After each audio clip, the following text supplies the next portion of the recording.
Testing, Hi, we're there. testing, There we are. testing. Finally. Okay, we are here.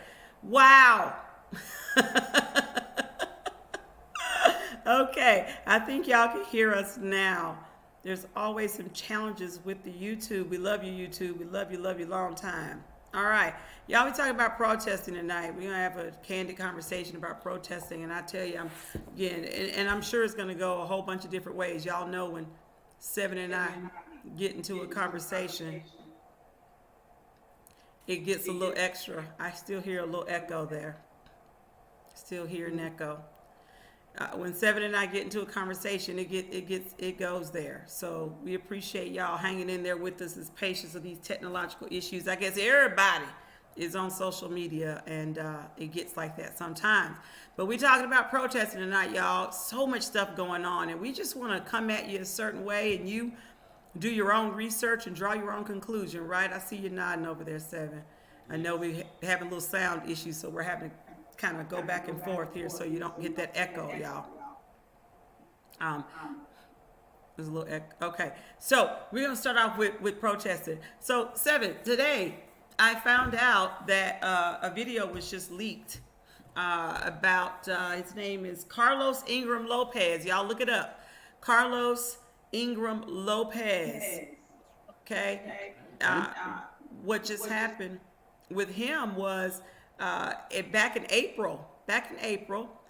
Police had detained him, put a yellow sheet over him, y'all. A yellow sheet over him, okay, for 12 minutes. 12 minutes they detained the man. He died on the scene at his own home. And, it was pretty bad. And the video just surfaced on New York Post. It literally just surfaced on Friday. And what they did was the three police officers that were involved, and you can see them on the video, those three police officers, they have since resigned since Friday. This happened in April. I got to throw something else at you, Seven, before you respond. Let me tell you this: 182 people have been shot and killed by police here in Georgia since 2015, and only one police officer has been indicted. And guess how many years he spent in prison? How many? None. 12. 12 months? That sounds pretty reasonable, doesn't it? That sounds definitely reasonable in this time. And I say there is no look of surprise on my face at this time, which is a horrible thing at these things that have been going on because, it just seems like normal every day, especially for those of us that stay in the news, that are always on media, that search more than one state just to see everything that's going on. I'm just not surprised anymore. I'm with you, brother. I'm not surprised either. That's unfortunate that we're not surprised, and I think there's a heightened sense of awareness of everything that's going on, right? Audience, y'all tell us what y'all think. Type it in the comments. There's a huge heightened sense of awareness right now because of all the protesting and rioting going on. So, I was one of those people, brother, that, was not for non-peaceful protesting. But I've been doing my research, and there's a whole lot that's happened since we've turned over some things, and I heard my pastor say when we interviewed him for the TV show last night, he called it COVID 1619 and racism virus. There's so much going on. What are your thoughts on that as it relates to, even the protest that we went to on Saturday? First of all, let me just say I'm thankful for you inviting me out to that protest that we went to on Saturday. Even me not being one, just for just getting out marching all the time. I'll be honest, I'm one of those that say, if we can't do nothing to change stuff, we got to tear some stuff up. If we can't, we got to tear some stuff up. But in regards to that, it's great to see a balance because one thing that you have to think about, everybody has to play their part. And sometimes it's not everybody's job to be a soldier on the front line or to be the one to do the change because you have to have both sides. You have to, even in combat, you have the politics that talk the politics and the soldiers that do the fight. So, after the soldiers do a little bit of fighting and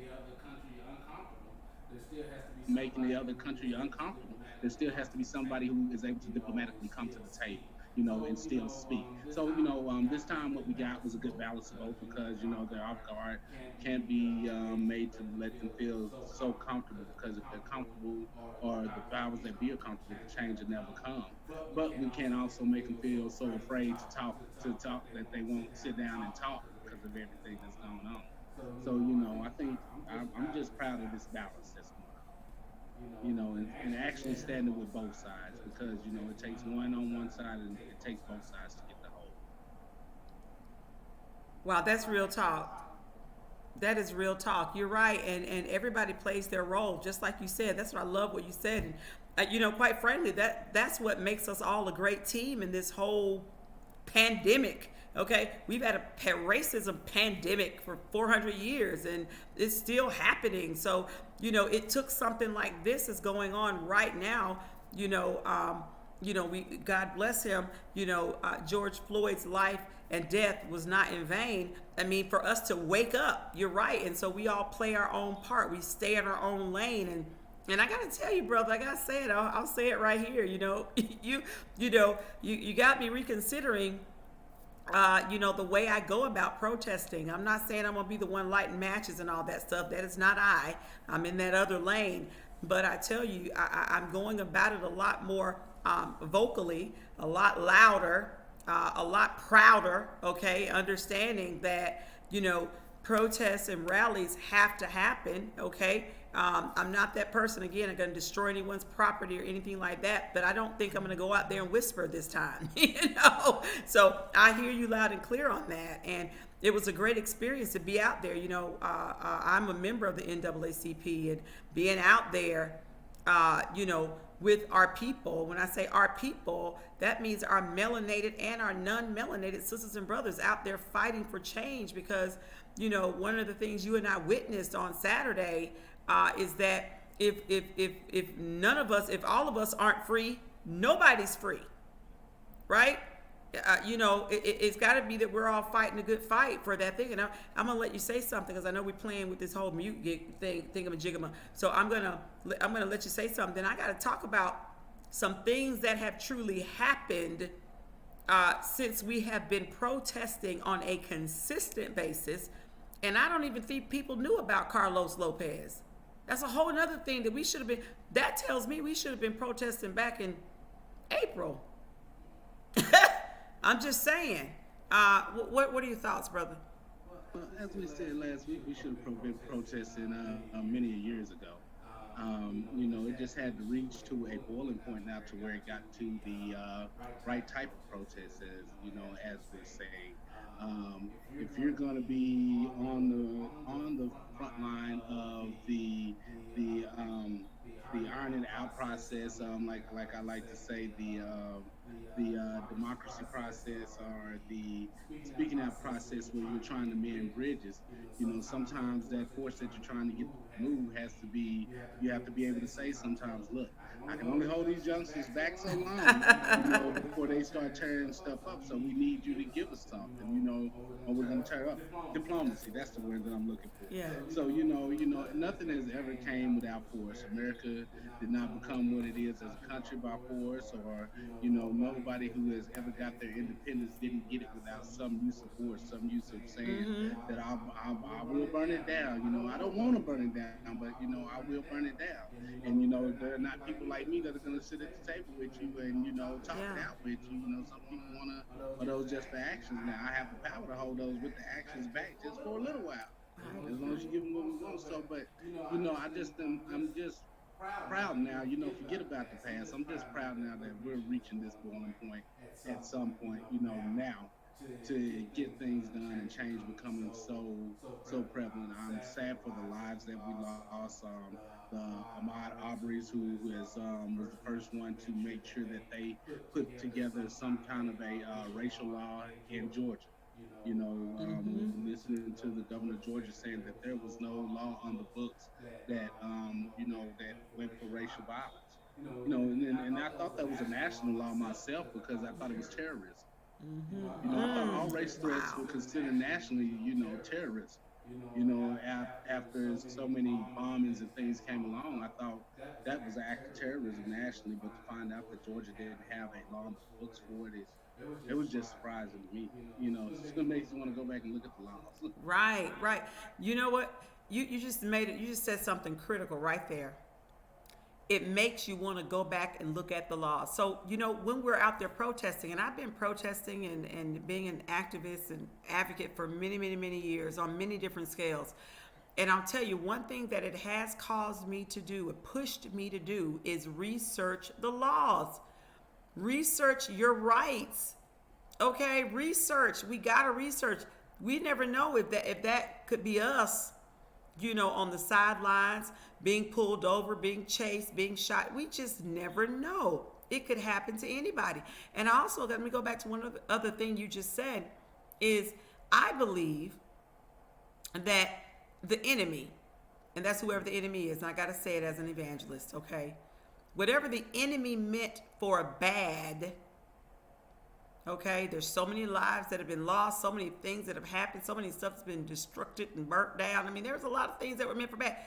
But in the long run, it's turning it around for the good. And let me say what I mean by that.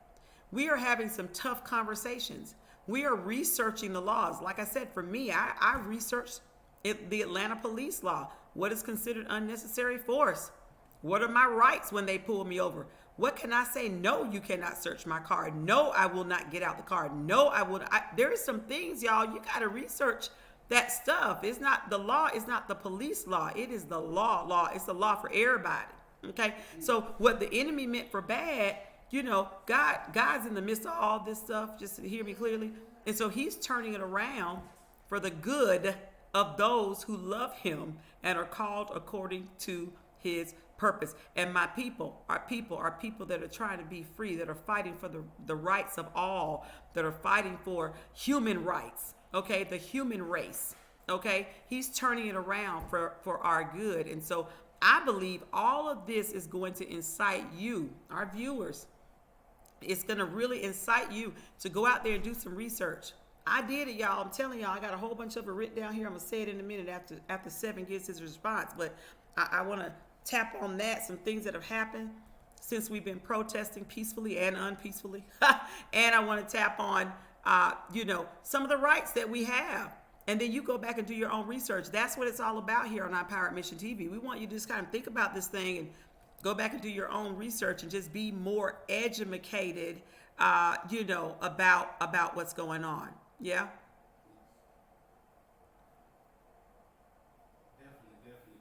I'm sorry, I had to turn my microphone back on. That's all right. Definitely. Because as you get ready to give this information out, just going back looking at the laws, I had to go back real quick and just see, if I was talking about. So it was just now February 10th of this year that the FBI announced that racial threats would be equal to foreign terrorism. That racist violence is now equal priority to foreign terrorism. Which I thought already had been there, but now knowing that it only took place this year, begs to question some things, again, going back last Monday about this year, about what they want to achieve in 2020. Now making, racist violence and terrorism threat. Mm-hmm. And, now that it's coming to the forefront, but just let me just point this out, and I'm going to be quick because I'm going to bring out. It shows an unequal balance that there has always been for our people in America. Because right now, I think that it should be all around. They should handle our situation the same way they handled the Jewish situation. Which means anytime you say anything racist against black people with what we've been through, it should be anti-Semitism too.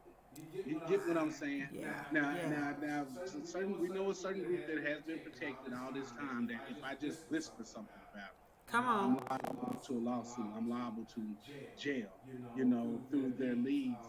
So now I just think that this is the time that we also have to fight for that, to bring it up equal with that.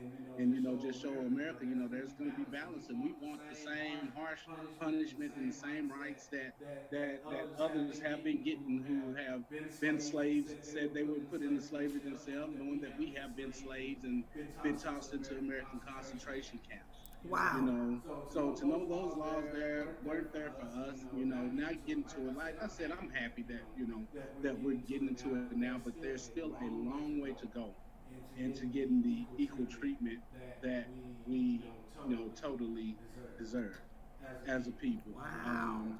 And one thing for our people, when we talking, I was talking about how I would run you for president, everything like that. Now, you know, now is the time that we need to be starting our own political unions, which are things that can actually get us, you know, into the higher positions to be able to elect the officials that we want. You know, and I'm not talking about the change of those officials that's already in that we can't trust, that's already working with the system, but those that may not be in the system that we know that are going to fight for the thing, those that actually live in the neighborhoods and actually will give power to the people. Right. You know, so we need to be thinking about studying the laws and starting to form political unions so that now later on we can actually run our own candidate for president, independent or otherwise. So that's where we need to be getting, you know. And you know, the laws changing are good, but we need to be in a position where we're making the laws. Wow. Wow. That's real talk. That's real talk right there. Evangelist Denise Barrett running for president.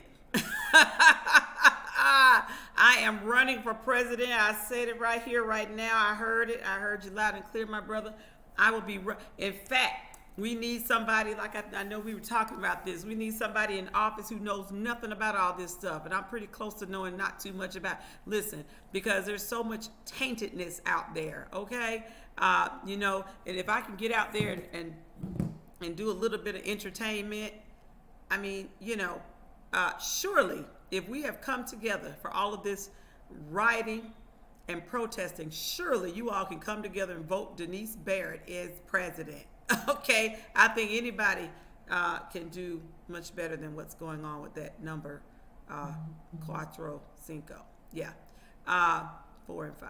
Yeah. So, anywho, I got to give you these statistics, not statistics, but some information for you to consider. Okay, because again, at ImPowered Global Mission TV, we always say this: real issues, real people, and real solutions. And it is imperative that we, as a melanated and non-melanated being, know our rights, you know, or at least begin to do the research on your rights. Okay, if you just join, we're gonna ask y'all to please go ahead and click on the bell so you can subscribe. We want you to get notifications when we come on every single Monday night, 8 p.m. Eastern time. We are here for us and we are here for you. And so we're talking about tonight, we're talking about protesting and why silence is not an option, okay? And so I just want to give you a few tidbits on some things that have happened since we have been protesting. And I myself, ImPowered Global and Seven, we were involved in a protest on Saturday with the NAACP that I'm a member of. And when I tell you, it was an amazing experience on that day because unlike the other ones that we've gone to, it was very peaceful, very productive.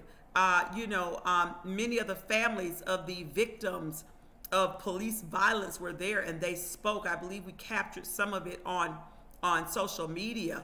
But that protest right there was simply amazing. So many people we talked to as we were leaving were talking about the things that they've learned and why they're fighting the good fight. And I'm talking about my non-melanated sisters and brothers, okay? Why they are fighting alongside us for human rights. But here we go.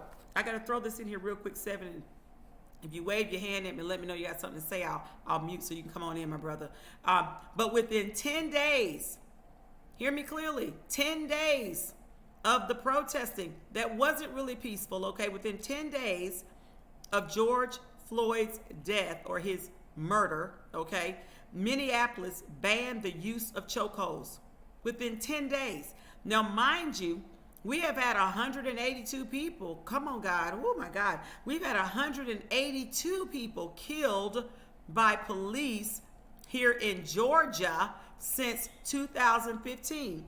Since 2015, y'all, only one person was indicted, okay? And many of them were placed in a chokehold, okay? Many of them.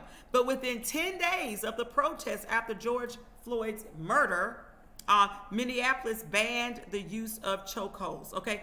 Dallas adopted a duty to intervene. Hear this.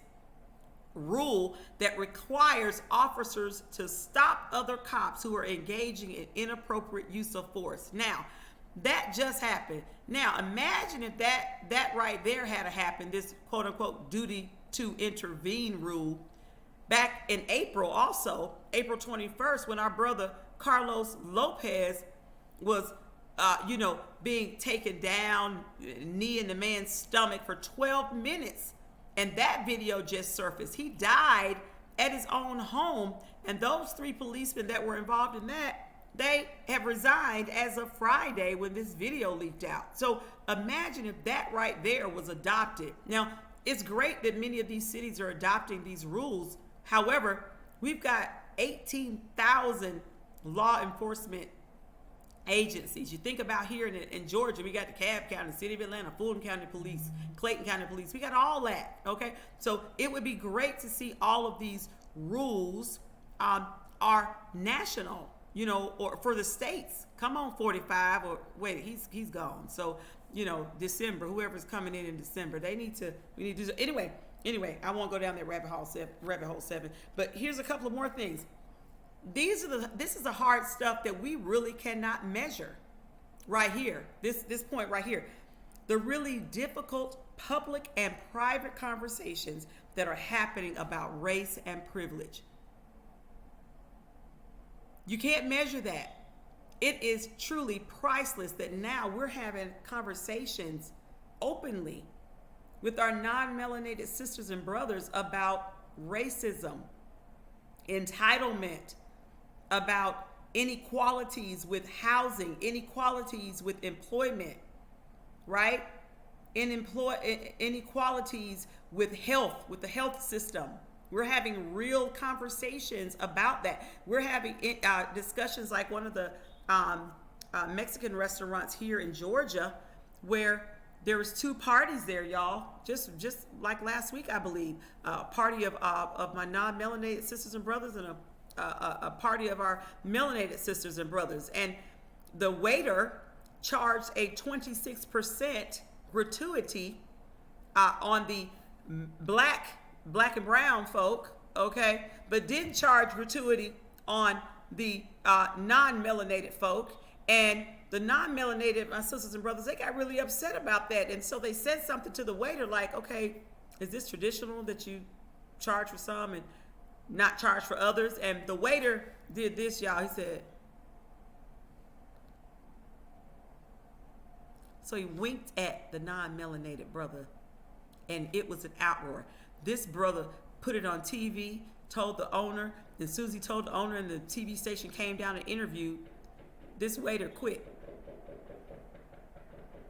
He quit. What's up, Seven, before I get to the rest of them? What's up? That is a funnily awesome story. And I just was pausing. I was just taking in all the information on all the things that are happening in the laws that's transpiring. I guess the thing that stuck out most is, just the thing about when you're discussing that the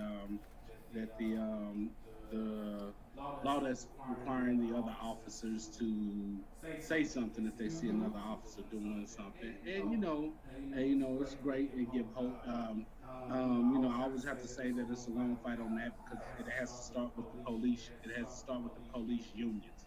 They are union. So, how unions go, and unions can override anything. They can strike just as well. So, I think it has to start at the top of these police unions.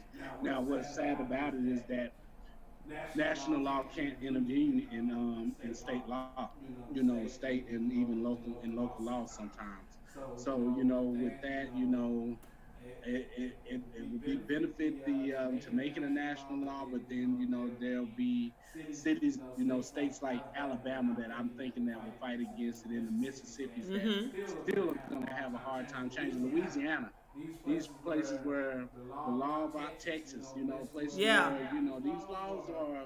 We see Georgia, but these laws every day in Alabama and these southern states still have these people oppressed. at a level to where they're scared to speak out, sometimes because they know that, these laws are actually killing them at a long race. We can look at the city of Fort Worth where I come from, and I was with a friend and we were just watching all the people that Fort Worth police had shot, had shot. Had did violent acts to. But we were also in return looking at it, look like some of the people down there are standing up because they're having more shootouts. It looks like they know when they're coming, they're going to have to shoot back.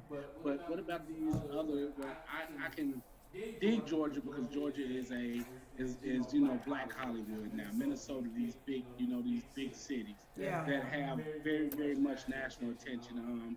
But I would like to see these changes take places in the Alabamas, the Mississippis, Louisiana, where they are very very. If you haven't known racism, Georgia's the deep South, but there's a deeper South, deeper seated South of people that have it in their bloodline to do this. That don't want change, don't want reform. Things like that would happen in NASCAR, where they're making NASCAR take the Confederate flag down, and them having one black driver in NASCAR where they go and hang a doll up with a noose around his neck. Says it's gonna be hanging since they made them take the Confederate flag Wow. down in NASCAR. So this Southern bred stuff, this deep rooted racist, racist, will they make the change? Well, how can we go down there and empower their people to march and Right. stand up, at the same time for their justice, where they are basically oppressed by police departments in the prison system alone, in the justice system alone. Yeah. So nothing surprises me that they would, just to do that charging at 22% gratuity, and, thought our Latinos were standing with us, but God, yeah, but some of them are on the Republican side too. But it's just my concern is for those in the cities that don't get as much national media attention. The places that we forget about, places where people are afraid to journey. So the Alabama. So that's where I want that to see if that'll ever take place down those roads. Also. And you know what, too, as a minister in the house, I'm gonna say this again. It's not everybody. There's just a few bad apples in the bunch, right? And so even though I heard you say, I kind of thought our Latino brothers and sisters, they kind of hung out with us, and I know many of them do, and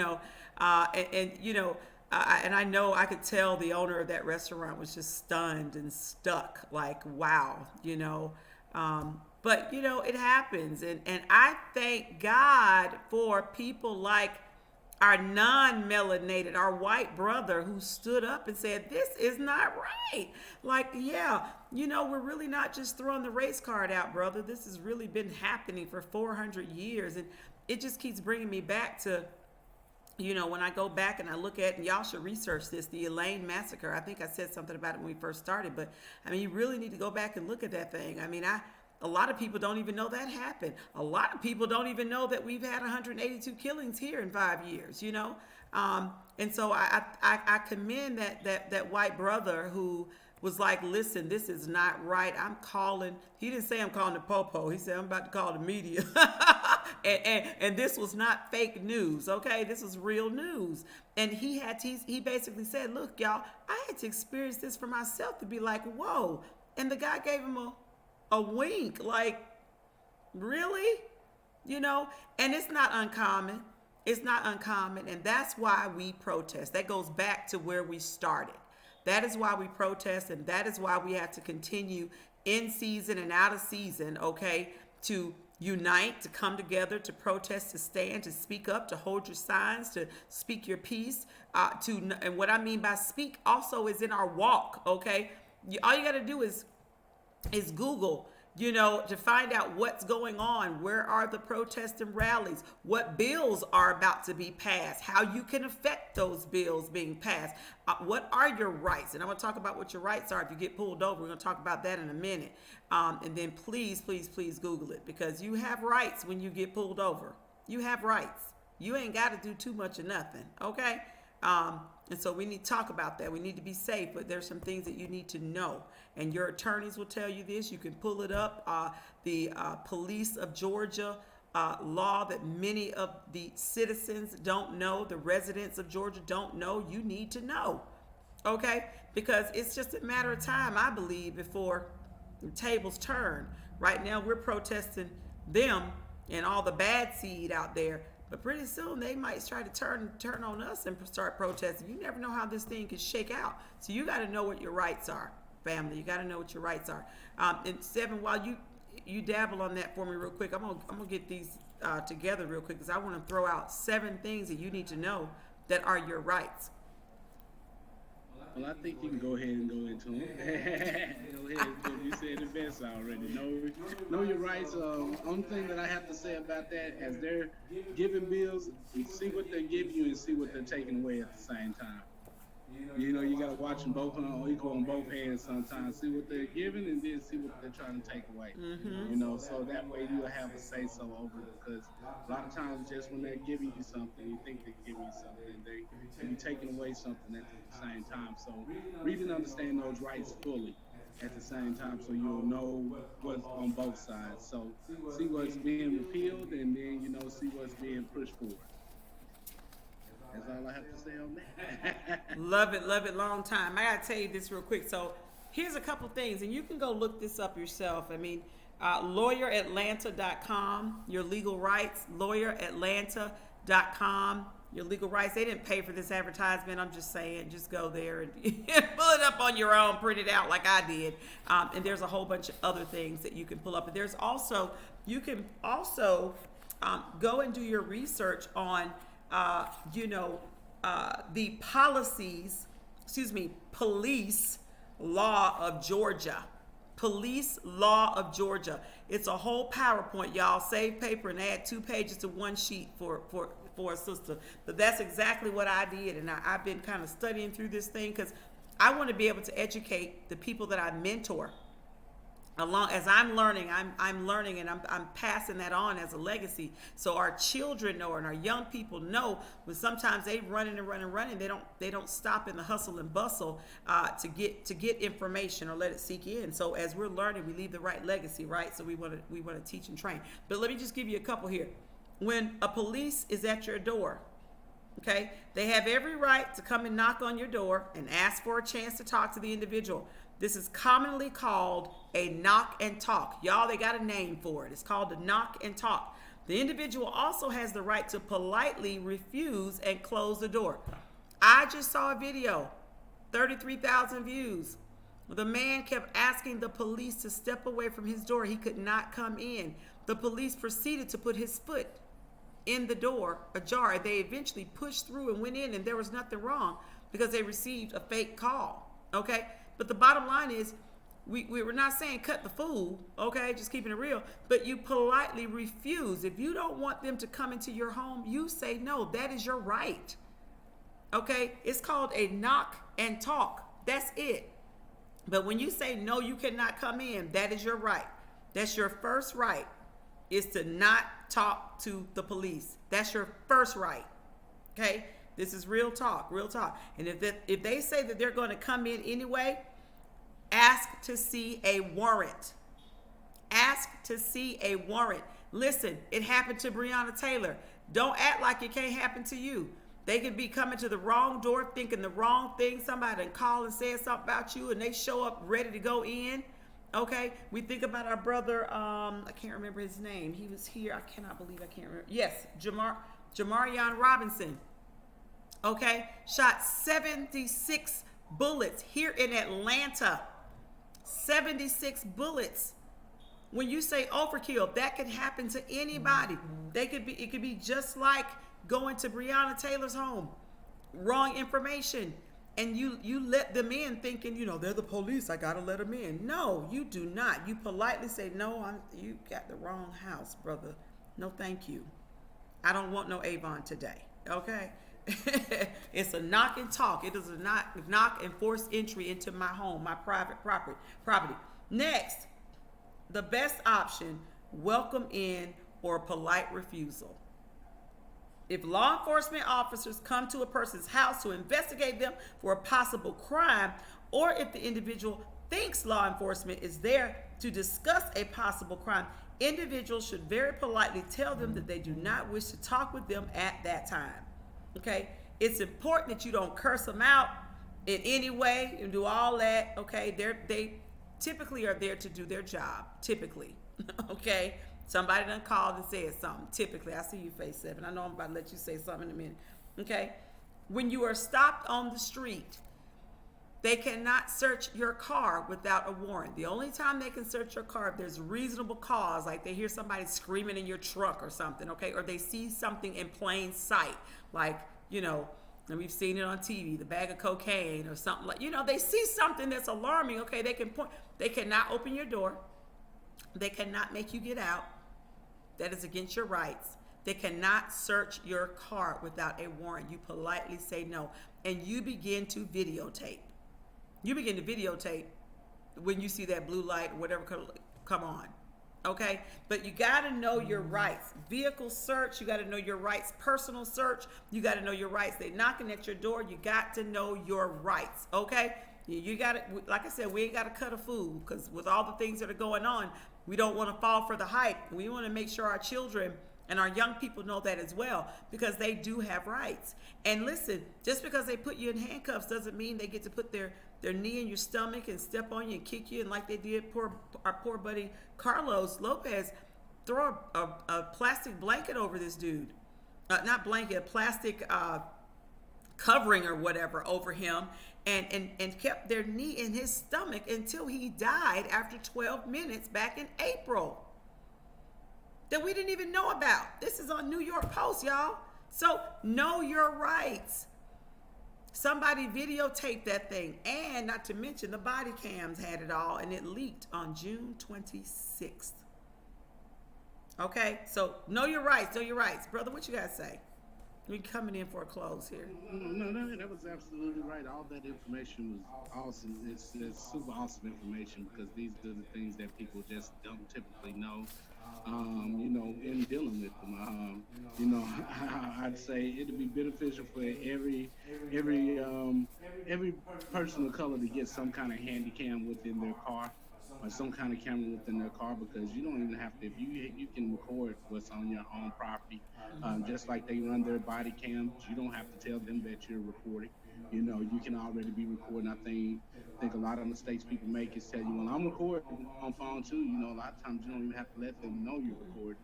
Um, have somebody on speed dial or on these Facebook Lives, or if you're on iPhone, on FaceTime, whom you can pick up and just start recording and get it to, immediately. Yeah.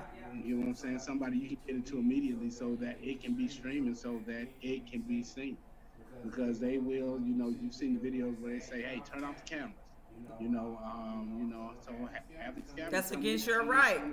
It's against your rights. You can record just like they can. But it's beneficial to have it streaming to somebody else. So, now you have a media witness. Like I said, be strong and authoritative when you talk to them, and be surely that you know your rights. They have things that they have to make you understand. They have to tell you why they're detaining you before they put you in handcuffs. Yep. So they have to have a reason to detain you. If you ask for a supervisor on the scene, they have to send a supervisor out to the scene, which once you're complaining. These are things that you have the right to ask for. You even have the right to call the police on the police if you think they're being wrong. So if you think that the police are wronging you, you have the right to call 911 on the police to request another unit to come and investigate them. A lot of people don't use that. It's something that could have possibly been used in the George Floyd situation. Once they seen them there and not complying, so instead of ranting, call 911 again to call the police on the police, to report them. Yep. At the same time, you have the right to do that when you see those people being accosted and going on. Not saying that it's going to be the quickest resolution, but it starts some form of report into wrongdoing. Mm-hmm. The camera and the video starts some kind of report into wrongdoing. You calling 911 on them gives you the right to press charges on them at the same token. Right. And if it's not dealt with by them, it will be dealt with by the internal affairs department of the police. You have the right to even request a lawyer at your immediate detain when you're being detained before you get to the jail. When they crack those rights open to you and they Miranda you and tell you have a right to an attorney, ask for your attorney name. Yes. I saw that. That's it. You're absolutely right. That's it. You know your rights. You just gave that was awesome, my brother. So I really appreciate you for that. And listen, like he said, you know, there's no time limit on when they pull you over. There's no time limit when things happen. No, call your boss, call the chief, listen, you don't have to put your camera up. You don't have to do any of that.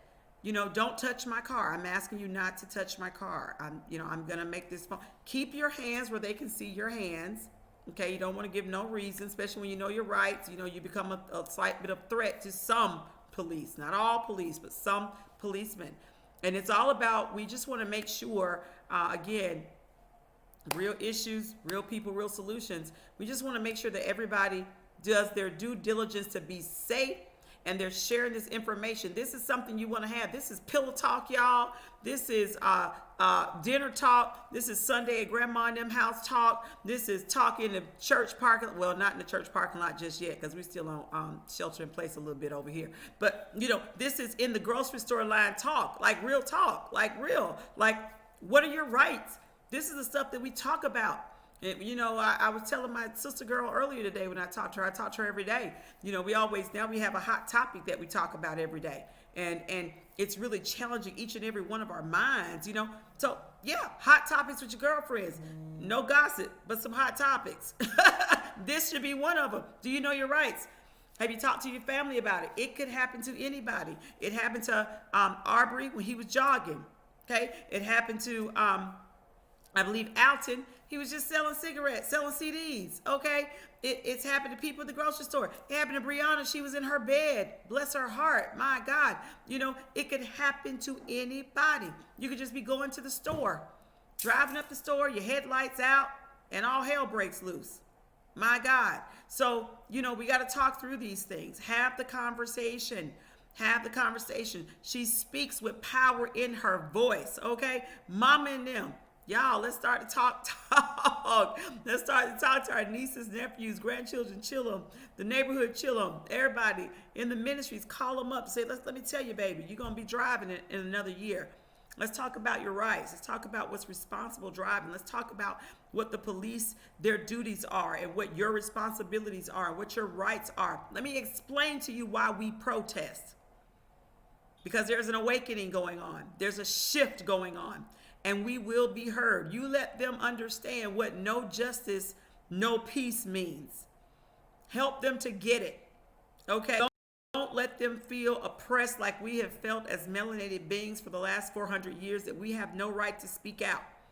If we had spoke out 100 years ago, we didn't even talk about the 400. We talk about just 100 years ago. That Elaine massacre was a hot mess, and many people don't even know about it. I've said it 3 or 4 times. I'm hoping you're gonna go research that thing, because that's our history. And listen, it is almost repeating itself, or would have repeated itself, had we not protested, had we not been consistent about joining these initiatives out there and protesting and being, as we say at ImPowered Global, being a part of the movement that we want to see.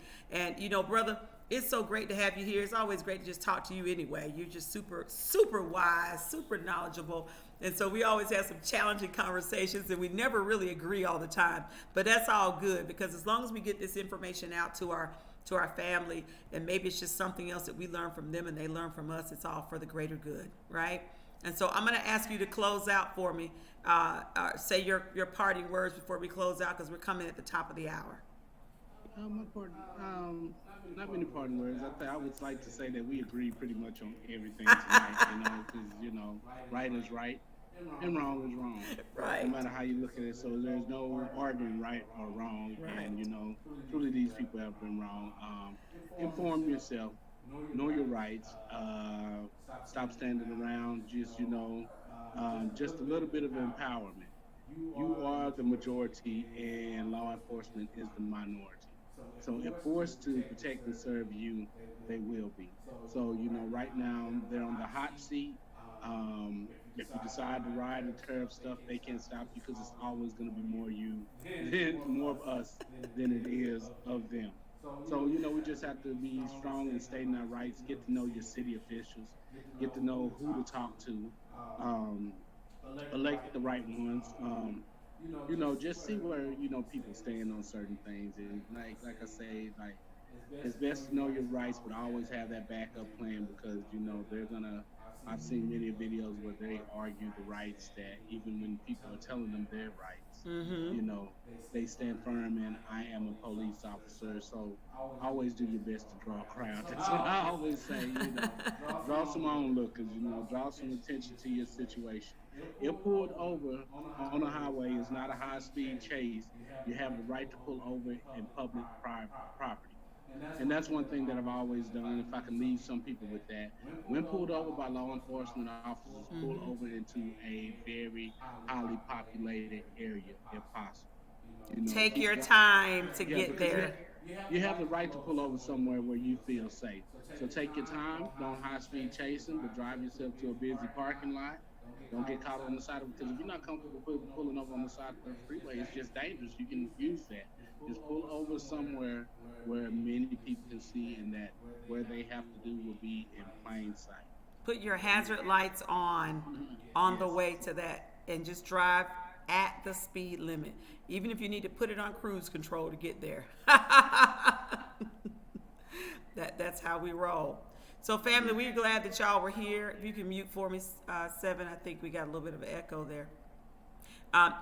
Hey, we appreciate you, Seven, and family, we appreciate y'all being on. We just ask that you please share. It gets better and better. Listen, we're not better than each other. We're just different, and we really like to make sure we get information out. Can't get too much of this information when it's good, and I tell you, just go ahead and do your own research. Here at ImPowered Global, we want to be the movement that we want to see, and so in order to affect that movement, we got to be it. We got to walk it, we got to talk it, we got to live it, we got to breathe it, okay? And we got to fight for what's right. Right, human race, human rights. That's how we roll. And we do it intentionally, and we do it under the guidance of the Most High, okay? We just trying to treat everybody right, live right, love right. We're trying to go on vacation and have some good jobs too, y'all. And not be pulled over and dragged in. And, come on, I'm just keeping it real. I mean, listen, so it's all about prevention. It's all about knowledge. Knowledge is power. Wisdom is legacy. Okay? And so we want to take that wisdom and be able to share it with our young people. Get them to watch us, get them to join us. I would love to be able to patch them in on Zoom.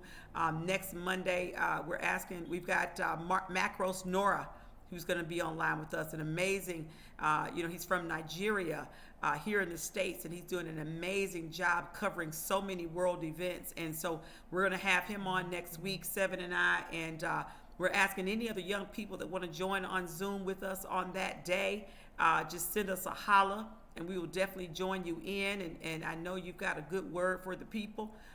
We will be doing chants on that day. Bring them in, bring your signs, all of that. The first 100 people will be able to be seen on screen. Anything outside of 100 will just be viewing on. And we've got already a lot of folk that said they're going to be in attendance. So spread the word. Let's get her done. That's going to be next Monday. I believe that's the 6th, promptly at 8 p.m. Eastern. And you all continue to stay focused. Stay focused. Stay united. Stay proud of who you are. Okay? And we're going to make this thing do what it do. We're going to ride it. We're going to protest it. We're going to stand up for what's right until we're going to keep on doing it. We're not stopping. Ain't no turning back now. Ain't no turning back. Ain't that a song? Ain't no stopping us now. All right, now. We'll see you all later. We'll see you. We're signing out.